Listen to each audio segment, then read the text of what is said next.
함께 인사하겠습니다. 함께 예배드려서 반갑습니다. 주님의 평안을 빕니다.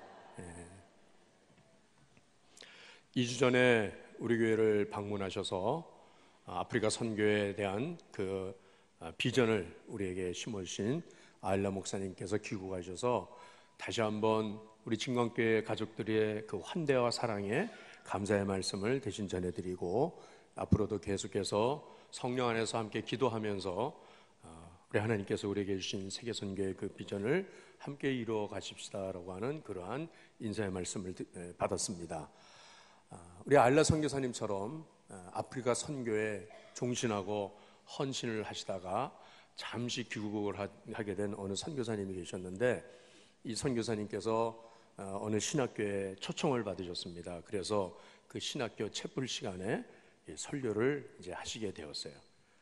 모든 신학생들이 기대를 가지고, 이 선교사님 통해서 은혜를 많이 받고 싶다, 선교에 도전을 받고 또 새로운 그러한 결심을 갖고자 채플실에 모였습니다. 그리고 선교사님께서 말씀을 전하시는데, 정작 선교사님의 말씀이 이 신학생들의 기대에 부합되지 않는 아주 어눌하고 또 목사님, 이 선교사님의 설교가 박력이 있지도 않고 유창하지도 않고 어느 대목에 가서는 아주 힘이 빠져 있는 그런 설교하는 모습을 보면서 이 신학생들이 실망을 합니다.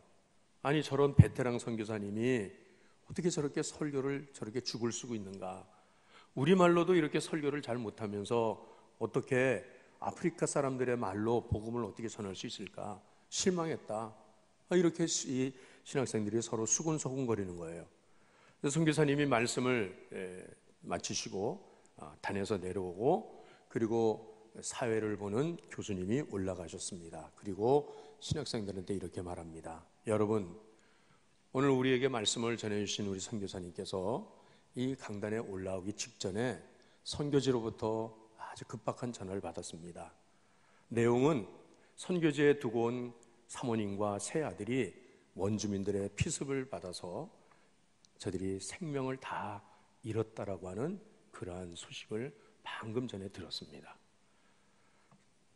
우리는 선교사님에게 말씀을 하지 않으셔도 되니까 그냥 얼굴만 이렇게 인사하고 내려가셔도 좋겠습니다라고 그렇게 권했습니다. 그러나 선교사님은 그렇지 않겠노라고, 내가 약속한 시간이니까 하나님 말씀을 내가 전합니다 라고 하면서 당신이 당한 슬픔이나 불행을 감추고 우리에게 이런 이 말씀을 전해주신 우리 선교사님께 하나님의 위로하심이 함께 하시고, 또 우리 선교사님께 더 깊은 감사의 말씀을, 인사를 우리가 함께 드리길 원합니다 라고 하는 그러한 이 사회 보시는 교수님의 말씀을 들을 때에 그 장례가 갑자기 조용해지면서, 그러면서 이 신학생들이 선교사님을 바라보는 그 눈빛이 바뀌게 됐습니다. 정작 설교를 들을 때는 뭔 설교를 저렇게 죽을 쓰면서 무슨 복음을 능력 있게 전할 수 있어 라고 했는데, 선교사님의 지금 이 형편을 듣고서는 그 선교사님에 대한 한없는 존경과 이해와 사랑의 눈빛으로 이 신학생들이 바뀌게 되었다는 것입니다. 그분이 어떤 말씀을 전하든지 메시지 자체가 중요한 것이 아니고, 그분이 어떤 자리에서 어떤 환경에서 우리에게 말씀을 전하러 이 자리에 왔는지, 그것에 대해서 이 신학생들은 이해를 하게 된 것이에요. 이 말씀이 바로 패러다임의 전환이라고 하는 그러한 이야기를, 뜻을 설명해 주는 이야기입니다. 패러다임이라고 하는 단어의 뜻은 사고의 틀이다, 안목이다, 생각의 지도다 라고 하는 이러한 의미가 있습니다. 오늘 우리가 신앙생활 한다라고 하는 것은 우리의 환경과 내 현실을 바라보는 내 눈이 어떤 안목을 가지고 어떤 사고의 틀로서 이해를 하느냐에 따라서 환경은 전혀 바뀌지 않는데, 변화가 없는데, 그러나 내가 그 환경 속에서 내가 하나님의 은혜를 깨닫게 되고 감사할 수 있는 그런 사람이 되는가 하면, 이 패러다임의 변화가 없이는 여전히 우리는 내 환경만 탓하고 눈물을 흘리고 한숨 짓는 이러한 자리에 머물 수밖에 없다라고 하는 것을 말씀하고 있는 것입니다. 여러분, 오늘 이 말씀이, 오늘 우리에게 주신 하나님 말씀이 바울 사도가 그가 당한 현실 가운데서 그는 어떻게 패러다임을 전환했는지 이것을 우리에게 가르쳐주고 있는 말씀인 것입니다. 이 선교사님이 말씀을 전하기 전이나 전한 후나 환경은, 그 채플실은 변화가 없는 것입니다. 듣는 사람도 전하는 사람도 같은 사람입니다. 그러나 그 선교사님의 그 형편을 이해하게 되고 그가 어떠한 자리에서 오늘 여기까지 있는가 하는 것을 알게 되었을 때 신학생들의 그 사고는, 생각은 바뀌게 된 것이라는 것이에요. 여러분, 오늘 이 본문의 말씀이 우리가 세상을 살아가면서 종종 우리에게 일어나는 어떠한 불행한 일들, 슬프고 고통스럽고 괴로운 이 사연들에 대해서 우리가 어떻게 이해를 하고 어떻게 해석을 해야 할 것인가라고 하는 것을 가르쳐주고 있는 말씀인 것입니다. 한마디로 내가 어떤 눈으로 바라보느냐가 나로 하여금 그 환경 가운데서 어떻게 하나님의 말씀을 붙들고 일어날 수 있는지, 아니면 나로 하여금 그냥 주저앉아 버리고 말 것인지. 예를 들면 여러분, 우리가 쓰는 안경이 선글라스라고 하는 것을 본다고 하면 붉은색 안경을, 이 선글라스를 끼면 온통 세상은 붉은 세상으로 보이는 것이고, 검은색 안경을 쓰고 보면은 온통 세상은 우울하고 검고 칙칙하게만 보일 수밖에 없다라고 하는 것입니다. 하나님을 믿는 우리 하나님의 사람들은 세상을 보는 눈이, 내 환경과 현실을 보는 눈이 내 눈으로 보는 것이 아니고, 인간의 눈으로 보는 것이 아니고 하나님의 눈으로 볼 수 있어야 한다는 것이에요. 하나님의 관점으로 볼 수 있어야 한다는 말씀이에요. 오늘 바울 사도께서 그 말씀을 우리에게 가르쳐주고 있습니다. 오늘 말씀의 제목은 내가 당한 일이 도리어, 이렇게 했습니다. 본문에 나오는 말씀입니다. 오늘 12절 말씀 한번 읽어보겠습니다. 자, 12절 시작. 형제들아, 내가 당한 일이 도리어 복음 전파에 진전이 된 줄을 너희가 알기를 원하노라. 내가 당한 일이라는 것입니다. 여러분, 이 당했다라고 하는 표현은 내가 원하고 바란 그런 일이 아니라는 것입니다. 그것은 내가 전혀 바라지 않은 일이에요. 그것은 불행한 사건이에요. 그것은 좋은 일이 아니라 나쁜 일이에요.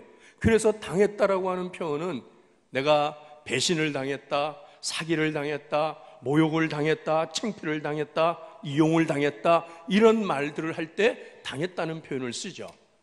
자, 여러분, 내가 누구에게 사랑을 받는다라고 하면 사랑을 당했다라고 하는 그런 표현을 하지 않아요. 그러나 내가 누구에게 버림을 당했다라고 하면 내가 배신을 당했다라고, 그렇게 내가 시련을 당했다라고 그렇게 말을 합니다. 어느 회사에서 승진을 했다고 하면 승진을 당했다라고 하는 말은 안 해요. 그러나 그 자리에서 강등당하면, 그 자리에서 쫓겨나면 좌천을 당했다라고 그렇게 말을 합니다. 우리 인생을 살다 보면 우리도 이렇게 당했다는 표현을 쓸 수밖에 없는 일들이 종종 우리에게 있습니다. 하나님, 어떻게 나에게 이런 일이 있을 수 있습니까?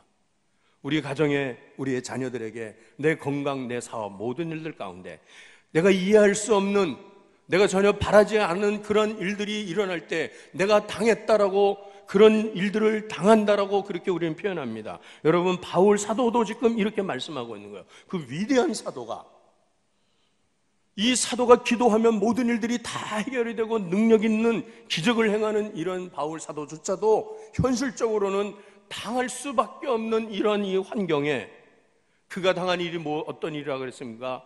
내가 매였다는 것입니다. 내가 감옥에 갇혔다는 것입니다. 우리 13절 말씀 읽겠습니다. 자, 13절 시작.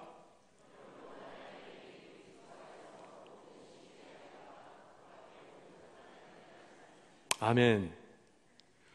바울 사도는 지금 로마의 감옥에 구금됐습니다. 감옥에 지금 갇혔어요. 바울 사도가 지금 이 로마의 감옥에 갇힌 것은 바울 사도가 원하는 일이 아닙니다. 그는 감옥에 갇히를 원하는 사람이 아니었어요. 그는 어찌든지 로마로 와서 자유롭게 복음을 전하고 싶었어요.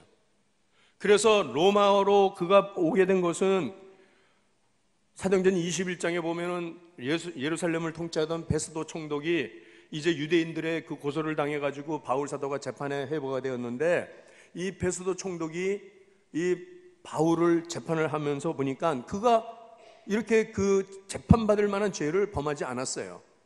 그래서 바울 사도는 나는 이 재판을 황제에게 내는 상소하고 싶습니다. 바울은 로마 시민권을 가지고 있었기 때문에. 그래서 그는 그 재판을 황제에게 받겠다고 해서 그는 예루살렘부터 로마까지 압송돼 가요. 그렇지만은 그가 정작 로마에 갔을 때 그는 원치 않게 그는 감옥에 들어가게 되었고, 그 감옥에서 쇠사슬에 묶이게 된 겁니다. 내가 원한 건 이게 아니다는 거야.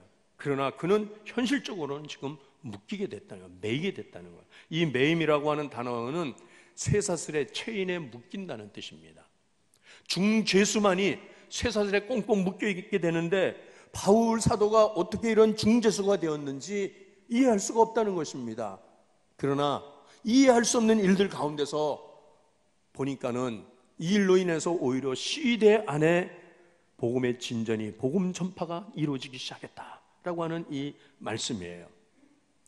이 뜻은 당시에 이 황제의 경호부대가 바로 이 시위대인데, 이 황제의 경호부대에 근무하는 병사들은 그냥 일반 병사들이 아니라 귀족의 자녀들, 그 다음에 그 당시에 큰 부자들, 이 상권을 쥐고 있는 그러한 그 한마디로 요즘 말하면 금수저 자녀들이 들어가는, 그 아들들이 들어가서 복무하는 그런 경호부대예요. 그래서 그 시위대에서 근무를 한 이 병사들은 그곳에서 기간을 마치고 나면 이제 다른 부대로 전근을 할 때는 지휘관이 되어가지고서 그러고서 나가는 아주 고급 병사들이 있는 그런 그 시위대 안에 바울 사도가 거기에 구금이 된 겁니다. 그런데 사슬에 묶였다는 이 말씀은 이 바울 사도가 양손에 체인에 묶여갖고, 사슬에 묶여갖고 두 병사가 그들의 손에 함께 묶고 있는 거예요. 그리고서는 또 그 감방 앞에는 또 두 병사가 또 동시에 지키고 있습니다. 이런 중재인이라고 하는 이러한 이 두 명을 찌르고 쓰고 있는 이 바울 사도가 내 현실과 내 환경으로 볼 때는 이건 너무나도, 이거는 내가 바로 원하고 바랐던 모습이 아니지만은, 그러나 그것으로 인해서 오히려 복음의 진전이 있게 됐다. 이것은 여러분 생각해 보세요. 두 병사가 하루 종일 하루에 4근무를 4교대를 하는데 4명씩 4교대를 하면 16명의 병사가 지금 바울 사도를 지키고 있습니다. 바울 사도를 묶고 있는데, 이 바울 사도와 함께 지금 1년, 2년을 지금 이렇게 감옥에 이 병사들이 하루에 계속해서 함께 있다고 하면은 바울 사도를 통해서 전해들은 복음의 말씀이 저들을 변화시키게 됐다는 것이고, 그리고 그들이 들은 말씀을 가지고 자들의 집에 가서 식구들에게, 부모님에게 바울이라고 하는 분이 하나님의 복음을 우리에게 전해주게 되었습니다라고 하면서 그들이 전해주는, 대신 전해주는 이 말씀이 로마의 상류사회 귀족층에게 복음이 전해지면서 로마가 325년에 가서는 완전히 기독교 국가로 콘스탄틴 대제에서 로마가 복음화되는 이러한 역사가 일어나게 된 것은 바울 사도께서 지금 이때 이 모습으로 로마의 감옥에 갇힌 이 일로 인하여서 지금 이 복음이 이렇게 전파하게 되게 됐다는 것을 바울 사도는 증거하고 있는 것입니다. 지금 바울에게 있어서 패러다임의 대전환이 일어났습니다. 내 현실, 내 눈으로, 사람의 눈으로 보는 것이 아니라 하나님의 눈으로 보기 시작했다는 것입니다. 하나님의 시각으로 보는 것입니다. 그랬더니 이 일로 인해서 복음의 진전이 일어나게 됐다라고 하는 것이에요. 이 복음의 진전이라고 하는 것은, 진전이라고 하는 단어는 큰 대로가 열렸다라고 하는 뜻입니다. 당시의 로마 군대들은 가는 곳마다 길을 닦았습니다. 가는 곳마다 대로를 만듭니다. 앞에 있는 모든 나무들을 치고, 그리고 다리를 놓고 대로를 뚫어서 로마 군대가 질주해 나가게 하는 이러한 이 단어가 바로 진전이라고 하는, 프로코페라고 하는 단어를 씁니다. 바울 사도가 감옥에 갇힌 이 일이 바로 복음이 고속도로가 나게 하셔서 하나님께서 이 일을 통하여서 로마 상층사에 복음이 전파되게 하는데 하나님이 이 일을 쓰시기 이렇게 하셨다라고 하는 것이에요. 그러므로 그는 나의 매임을 인해서 나는 오히려 기뻐한다고. 여러분, 이 빌립보서는 기쁨의 서신이에요. 빌립보서의 주제는 기쁨이라고 하는 단어가 16번이나, 짧은 4장 속에서 16번이나 이 기쁨이라고 하는 단어가 계속해서 나오는 것을 볼 수가 있습니다. 빌립보서 2장 8절 18절에도 나와 이와 같이 너희도 기뻐하고 나와 함께 기뻐하라. 빌립보 4장 4절에 주 안에서 항상 기뻐하라. 내가 다시 말하노니 기뻐하라. 여러분, 감옥에 지금 중세수로 갇혀서 언제 석방될지 모르는 이런 불안한 나날을 지나면서, 아니면 석방되지 아니하고 오히려 그는 사형장에 끌려나갈 수밖에 없는 이런 불안한 나날을 살아가면서도 바울 사도는 어떻게 기뻐하라고 그렇게 전할 수 있었습니까? 그것은 바로 오늘 이 현실이나 이 환경을 그대로 보는 것이 아니라 이 가운데 이 배후의 역사시는 하나님을 보았기 때문이라는 것입니다. 사랑하는 성도 여러분, 오늘 이 자리에 나온 우리들 가운데도 이렇게 묶여서 매여서 억울한 일을 당한 가운데서 눈물 흘리고 한숨 짓는 가운데서 그럼에도 불구하고 이 자리에 나온 그러한 성도들이 계실 것입니다. 그러나 여러분, 그 가운데서 우리는 내 현실을 사람의 눈으로 보는 것이 아니라 하나님의 눈으로 볼 수 있는, 믿음의 눈이 열려질 수 있는, 믿음의 안목이 열려지는 귀한 은혜가 우리에게 있기를 주의 이름으로 축원합니다. 우리 하나님께서 이 가운데서 능력으로 역사하시는 사실을 믿으시기를 바랍니다.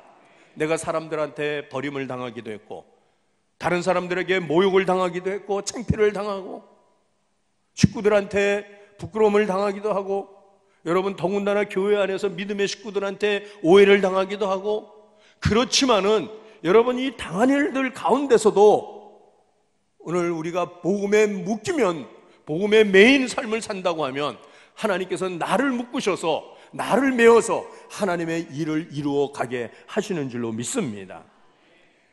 요셉도 쇠사슬에 묶였습니다. 요셉도 옥에 갇혔습니다.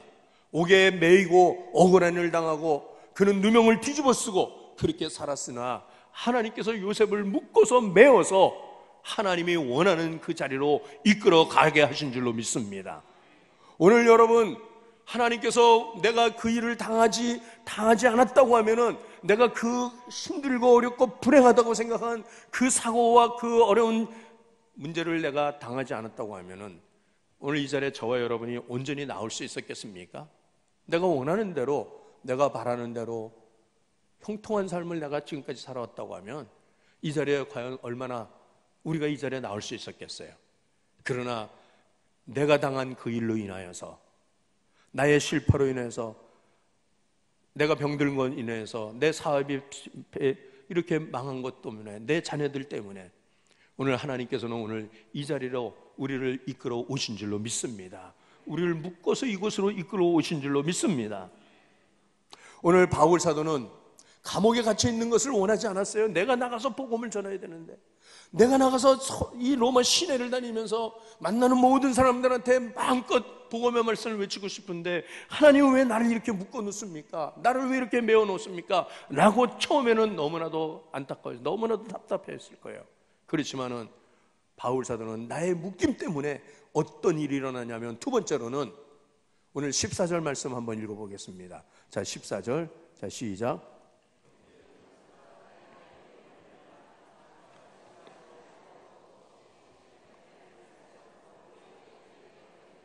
아멘. 바울 사도가 로마에 들어왔다라고 하는 소식이 로마 교회 성도들에게 전해졌어요. 야, 위대한 사도가 오셨기 때문에 이제 이 로마 복음화는 눈앞에, 이제는 코앞에 이르겠구나, 그렇게 저들이 기대했어요. 그러나 바울 사도는 저들의 기대와는 달리 그는 감옥에 갇히게 되고 아무 일도 못하게 됐습니다. 그런데 그 일로 인해서 오히려 이제 성도들이, 이 모든 형제들이 일어나기를 시작했다는 것입니다. 13절에 나의 매임이 그리스도 안에서 모든, 14절에 많은 형제 중 다수가 다 함대히 하나님의 말씀을 전하게 되었다는 거예요. 오늘 이 바울 사도가 주저앉아 버렸기 때문에, 매였기 때문에 그가 할 수 없는 일들을 로마 교회 성도들이, 그 형제들이, 우리가 이제는 나가서 전할 때다, 우리가 복음을 전해야 된다라고 하는 그런 절박함을 가지고서 저들이 일어나게 됐다는 것이에요. 전에는 뒷전에 뒷짐지고 앉았던 저들이 바울 사도가 다 할 거라라고 그렇게 생각했던 저들이 이제는 아니다, 우리가 나가야 된다라고 저들이 격려받고 고무받았다는 것입니다. 예를 들면 이렇습니다. 여러분, 우리 교회에서 담임 목사가 앞장서서 지회를 한다고 성도들을 양육하고 또 복음을 전하고 열심히 앞장서서 일하니까 그저 나는 가만히 있어도 돼, 그저 나는 내 자리만 지금은 있어도 돼 라고 하는 그런 성도들이, 제가 어떤 일로 인해서, 어떤 불행한 일로 인해서 제가 사역을 하지 못하게 됩니다. 저는 아무 일도 못하고 가만히 주저앉을 수밖에 없는 그런 환경이 된다고 하면, 여러분, 평소에 기도하지 않던 권사님이, 평소에 기도의 자리에 나오지 못하던 장로님이나 우리 셀리더들이 어떻게 하겠습니까? 야, 목사님이 저렇게 묶여 있는데, 목사님 저렇게 매여 있는데 나라도 나가서 전도해야 되겠다, 나라도 나가서 기도해야 되겠다, 더 열심히로 내가 교회를 섬기고 주님의 일을 해야 되겠다라고 하는 그런 도전을 받지 않겠습니까? 아멘들을 안 해. 안 할 줄 알았어요. 찔리니까. 제가 아무 일도 못한다라고 할 때 한 번이라도 더 내가 새벽기도 나가야 되겠고, 한 번이라도 내가 더 셀가족 모임을 하면서 어떻게든지 한 명이라도 더 전도하는 일에 내가 열심으로 힘을 다해야 되겠다라고 하는 이러한 이 도전을 받아야 되는 것이 마땅한 성도의 모습이 아니냐, 이 말씀이에요. 아멘 좀 더 크게 했으면 좋겠어요. 네? 한 번만 더 해요. 네. 여러분, 제가 못하는 것 여러분들이 할 수 있는 그런 교회가 되기를 원합니다. 네. 담임 목사가 기도하지 못한다라고 하면 우리 권사님들이, 집사님들이 나와서 더 기도하는 것이고, 담임 목사가 사역하는데 힘이 빠져 이제는 아무 능력이 없다라고 할 때는, 그럴 때는 장로님들이, 안수집사님들이 힘을 내서 이때 우리가 일을 해야 된다, 이렇게 일어설 수 있는 그런 은혜가 지금 바울 사도가 지금 로마 교회 성도들을 보면서 이 빌립보 교회 성도들에게 이들의 소식을 전해주는 거예요. 저들이 더 열심으로 하고 있습니다. 저들이 이전보다도 더 하나님 앞에 일어났습니다라고 이렇게 전할 수가 있는 것이에요. 저는 우리 교회 성도들이, 우리 교회 직분자들이 이런 일꾼들이 될 수 있기를 간절히 원합니다. 담임 목사 혼자서 앞에서 북치고 장구치고 이렇게 언제나 뭐 날선 칼처럼 이렇게 일할 수 있겠습니까? 제가 캄보디아 며칠 다녀왔다고, 날이 얼마나 더운지 가서 아주 진국을 다 빼고 왔어요. 그랬더니 힘이 빠져가지고서는, 그래서 제가 죄송합니다, 나이는 어쩔 수 없구나 이제는. 그런데 여러분, 우리 성도들께서 저의 약함을 볼 때 더 위해서 기도하게 하는 것이, 이런 마음이, 이것이 성도들의 그 마음 아니겠습니까? 더군다나 오늘 바울 사도는 그 다음에 어떤 일이 또 있게 됐는가라고 하는 것을 오늘 본문을 말씀해 하고 있는데, 15절부터 17절 말씀까지 한번 계속 읽어보겠습니다. 15절부터 17절 시작.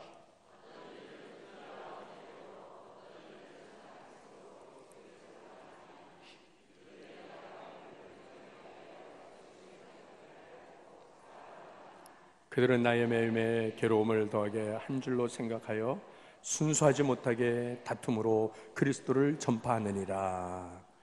여러분, 지금 이 바울 사도가 복음을 전하러 로마에 들어왔다라고 하는 소식을 들을 때에 바울의 반대자들이 있었습니다.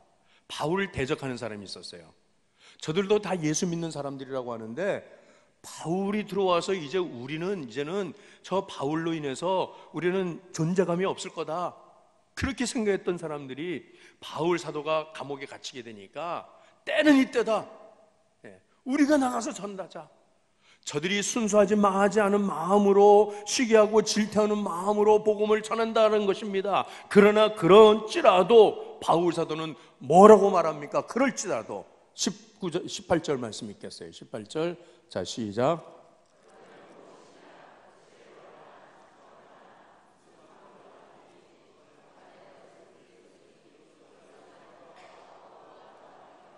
아멘.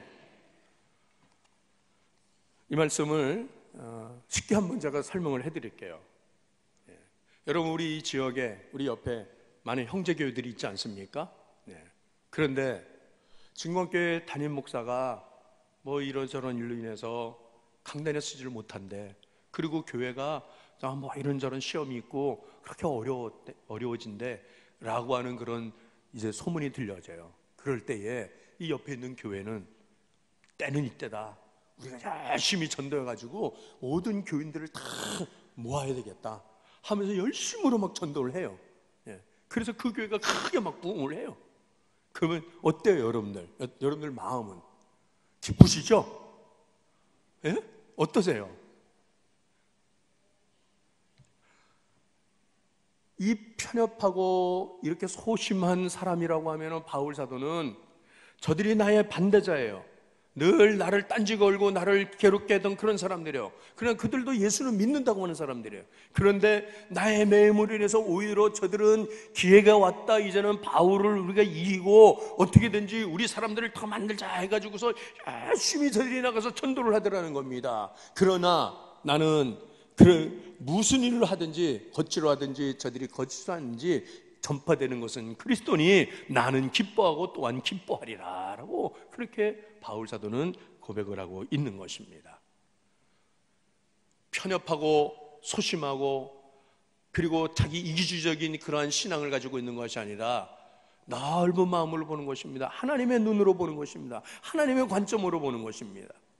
교회 안에서도 주님의 일을 한다고 하면서 부서에서 각 기관에서 서로 일꾼들이 서로 경쟁을 하고 그리고 서로에 대해서 안 좋은 마음을 가지고서 그리고서는 때로는 비난을 하고 그러는데 내가 저 사람보다 더 앞장서야지, 내가 저 사람보다 더 열심히 기도하고 더 열심히 헌신하고 더 봉사해야지 라고 한다고 하면 어찌든지 그것으로 인해서 복음이 전파되어진다고 하면 나는 기뻐하고 기뻐하리라 라고 말씀하는 거예요. 저는 우리 교회 성도들이 각 부서에서 각 기관에서 이런 이 열심을 가지고 일하는 성도들이 될 수 있기를 바랍니다. 물론 같은 말, 같은 마음, 같은 뜻으로 같은 열매를 맺어야 되겠지만은 아무개 저 사람이 왜 나한테 저러지? 왜 나는 저 사람이 왜 나 뜻을 같이 하지 않지? 나를 이해해 주지 않지? 그럴지라도 나는 복음 전한다, 나는 주의를 한다, 이렇게 하면서 앞장서서 열심으로 일할 수 있는 그러한 성도들 여러분들이 되시기를 바랍니다. 그런데 어떤 사람들은 나 안 해. 저 사람 뭐 나하고 뜻이 다른데, 저 사람이 늘 나를 오해하고 안 좋은 소리 하는데 하고 하면서 그저 하늘든 일 내팽댕이 치고 그리고 뒤로 물러서는 그런 사람이 아니라 오늘 우리는 무슨 뜻으로 하든지 어찌든지 복음만 전파되면은 나는 그것으로 기뻐합니다라고 하는 이것이 바로 하나님의 마음이라고 하는 것이에요. 오늘 여러분, 우리의 삶 가운데서 내가 원치 않는 일들을 당할 때가 종종 있습니다. 묶이고 매이는 때가 있다는 것입니다. 우리 고린도후서 4장 8절에서 9절 말씀을 우리 다시 한번 같이 읽겠습니다. 자, 시작. 우리가 사방으로 우겨쌈을 당하여도 쌓이지 아니하며 답답한 일을 당하여도 낙심하지 아니하며 박해를 받아도 버림받지 아니하며 거꾸로 들임을 당하여도 망하지 아니하고. 여러분, 여기에 말씀 보세요. 지금 당하고 계속 당하는 거예요. 계속 당하는 거예요. 그렇지만은 계속 당한다 할지라도 어떻게 된다고요? 우겨쌈을 당해도 쌓이지 아니하고 답답한 일을 당해도 낙심하지 아니하고 박해를 당해도 버림받지 아니하는 이 모든 것은, 이것은 바로 우리 안에 그리스도의 복음이 있기 때문이라는 것입니다. 복음의 능력이 있다고 하면, 그리스도의 예수의 생명이 우리 안에 있다고 하면 우리는 당하도 넘어질 수가 없는 것이고 포기할 수가 없는 것이고 뒤로 물러갈 수가 없는 것이에요. 조그만 말 한마디 잘못 듣고 조금 오해를 받고 조금 사람들이 나를 갖다가 뭐라고 말한다고 해서 그냥 두 손 내려놓고 뒤로 물러가 앉아버리는 그런 사람 되지 아니하는 것은, 이 속상함 가운데서도 이 곤욕스러운 가운데서도 나는 그리스도의 복음으로 말미암아 나는 산다라고 하는 이러한 이 단호한 결심을 가지고 이 믿음을 가지고 사는 사람, 바로 바울 사도가 오늘 우리에게 이런 모습으로 우리를 살라고 우리에게 권면해주고 있습니다. 현실을 바라보는 눈, 믿음의 눈을 여서서 보시기를 바랍니다. 여러분, 그 일 때문에 내가 묶였다고 하는 것이요, 이 일 때문에, 이 억울한 일 당한 때문에 내가 매였다라고 하는 것이에요. 그렇지만은 매였기 때문에 내가 주님의 일에 쓰임받게 됐다는 사실을 기억하시기를 바라요. 예수님께서 마지막 주간을 지날 때에 예루살렘의 왕으로 입성하실 때 예수님을 태운 그 나귀 한 마리, 그 나귀는 벳박의 마을에 묶여 있었던 노예, 이 나귀 한 마리를, 묶여 있던 나귀를 풀어다가 예수님께서 쓰셨다는 것입니다. 복음에 매이는 삶을 살아가시는 우리 성도 여러분들 되시기를 바랍니다. 주의 은혜의 사슬에 매이기를 바랍니다. 그 주의 은혜의 사슬에 매어 평생 주님의 종으로 나는 삽니다, 주님의 사람으로 삽니다라고 하는 이러한 고백이 우리에게도 있기를 주의 이름으로 축원합니다. 억울한 일, 괴로운 일, 힘든 일 당할 때에 왜 내가 이런 일을 당하냐고, 하나님은 나를 사랑하지 않는다고, 하나님 나를 돌아보지 않는다고 그렇게 하나님을 원망하고 가버리는 그런 사람 되지 마시기를 바랍니다. 그 매인 가운데서 하나님이 나를 쓰시고자 하시는 하나님의 섭리와 하나님의 뜻이 있는 줄로 믿습니다. 그러므로 여러분, 현실을 보는 내 안목이 바뀌어야 되는 것이에요. 내 시각이 바뀌어야 되는 것이에요. 그래서 오늘 이 일 때문에 하나님, 내가 하나님의 사람이 됐습니다, 이렇게 고백할 수 있는, 그렇게 남은 인생을 살아가시는 그러한 우리 진광의 사랑하는 가족들 되시기를 주의 이름으로 축원합니다. 하나님 주신 말씀 붙들고 우리 함께 기도합시다. 하나님, 내 현실과 내 환경 가운데 내가 당한 어떤 일을 통해서도 하나님 이 일 안에서 하나님의 섭리와 뜻을 알게 하시고 인간적인 눈으로 보지 않고 믿음의 눈으로, 하나님의 눈으로 보며 하나님 나를 통하여서 주의 복음이, 주님의 일이 더 확장되어 갈 수 있도록 그렇게 우리 하나님께 기도하시겠습니다. 우리 아버지 하나님, 우리 성도들 오늘도 주의 말씀으로 붙들어 주셔서 하나님 감사합니다. 아버지 하나님, 사방으로 우겨쌈을